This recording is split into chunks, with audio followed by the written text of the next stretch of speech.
चाचा हाँ। ठंडी में बहुत मजा रहा। अरे पगला, ठंडी में कौन मजा रहा था? चढ़ा था की किस नाम में मजा रहा? चला जा ढकवक बाजारे 100 रुपये 10 किलो आलू लेके आवा, 10 रुपये के इतना बड़ा फूल गोभी के। ओकरे बाद 20 रुपये किलो टमाटर ले लिया, खाता का है बनाई के। ओकरे बाद सोआ आराम, जैसे तू सोआ हा पड़ो हम ऐसे खाता ही।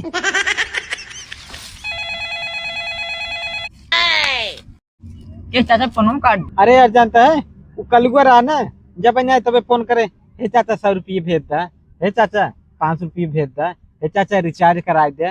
ये यार हमेशा करती ना तो फोन ना तेरे का फोन होता वही क्या है? उठा दे का बात।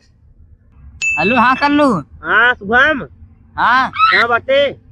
ओह नो, हम इन घर रहे। आओ चल, हमारे मौसी ही है, हमारे मौसी बुलाए ने उस पे रहे ने अंडा बाने, तिलवा बाने और लड्डू बाने। आज चल खा जाओ, लिया जाए। चल ठीक है आओ। ये तो हमरो कोई फोन करता है, का देखी क्या? आई लगाओ देख गाँव का हाथ तोहरे। हेलो हाँ कर लो। हाँ चाचा कहता ही कि तब यार हम भाई से कोट आरे चला गए रहे, कोनो उठाना है का कहत रहे, कोनो काम रहा? हाँ चाचा कहत रहे। हाँ हम कहूँ जात रहे, हमें देता 2000 रुपया।